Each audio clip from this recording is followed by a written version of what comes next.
Hello everyone, welcome back to RxProdigy. In this video, we are going to start tissue level of organization. In the previous videos, we have studied cellular level of organization. You can find the link of previous videos in description box, and the link for study material of cellular level of organization is also given in the description box. So let's start today's session. Tissue level of organization. In the first video, we have studied that the human body consists of different levels of organization. There are 6 levels of organization. First is chemical level, then cellular level, after that tissue level is present, then organ level, then system level is present, after that organism level. These are the 6 levels of organization which are present inside the human body. We have completed cellular level of organization. Now we are moving towards tissue level of organization. So when we are dealing with the tissue level of organization, we need to know what is tissue. So tissue is nothing but the group of cells which come together, which are having similar kind of function, similar kind of structure. They form a group and forms the tissue. Okay, so tissue is a group of cells of common embryonic origin that function together to carry out specialized activity. Okay, these tissue can be either hard or they may be semi-solid or liquid. So example of hard tissue is bone, then semi-solid tissue is fat, which is nothing but the adipose tissue. The example of liquid tissue is blood. Okay, now what is histology? Histology is the science that deals with the study of tissues. Then types of tissues. There are major 4 types of tissues present in the human body. There are multiple types of tissues present in human body, but these are the 4 major types which are present in human body. First is epithelial tissue, then connective tissue, muscular and nervous tissue. Epithelial tissue, it functions to covers the body surfaces. It provides the lining to hollow organs, then body cavities, ducts, and also forms the lining of glands. Then connective tissue is important for the protection, support, and it binds the organs. It connects all the body organs. Okay, for example, blood connects all the body organs. Another function of connective tissue is to store the energy in the form of fat, for example adipose tissue. Okay, and it also provides immunity. Then muscular tissue, it is important to generate physical force. How?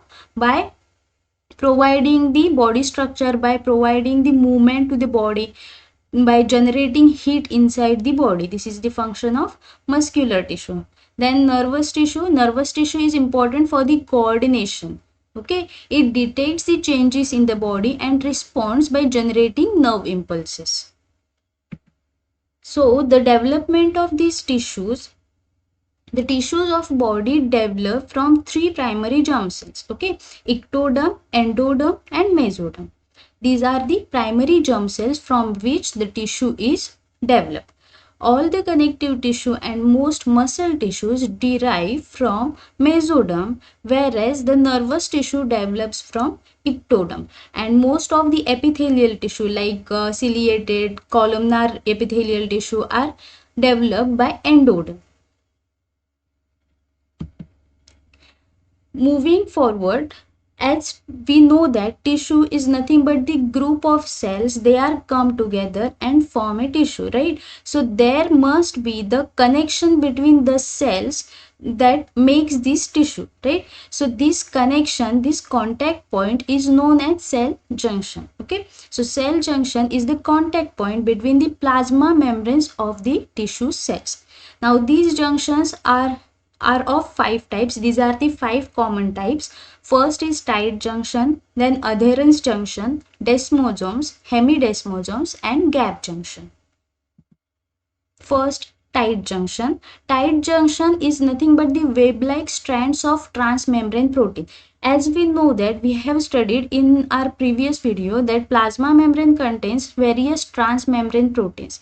In the tight junction, these transmembrane protein get bound with each other and form a web-like strand over the surface of plasma membrane of both the cells, so that they will get attached, they will form a junction between each other. Okay, so this transmembrane protein is also called as junctional protein, as they are making the junction between each other. Okay, so you can see in the diagram the junctional proteins are present, and there is the intracellular gap between these wave-like strands also present, and this gap is for the communication. Okay, so in tight junction, the fused cells get fused together, seal off passageways between adjacent cells, and these tight junctions are commonly present in epithelial tissues, which are present in the stomach, or in the lining of intestines, or in the lining of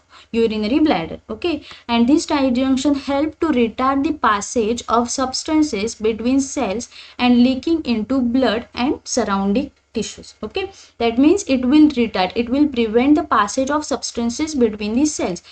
There will not any passage, there will not any transportation of material between the cells in the tight junction. Then next is adherens junction. Adherens junction is made up of the protein plaque. Okay, so it is a dense present inside the plasma protein and form a belt-like structure. This plaque is attached to the microfilament of cytoskeleton. These microfilaments are made up of actin. So this plaque is attached to the microfilament of cytoskeleton, and another glycoprotein, transmembrane glycoprotein, is inserted in the plaque. This glycoprotein is cadherin, which get adhered to the cadherin glycoprotein of another cell to form a junction. So you can see in the diagram the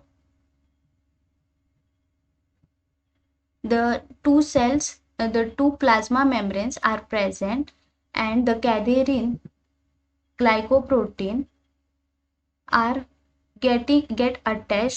got attached with each other to form the junction, which is the adherens junction. And inside the cell, the belt of plaque is present, which contains the microfilaments.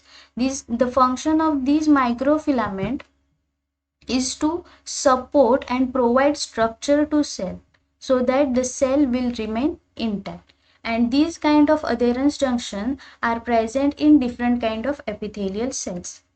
So these, in the epithelial cells, adhesion belts encircle the cell.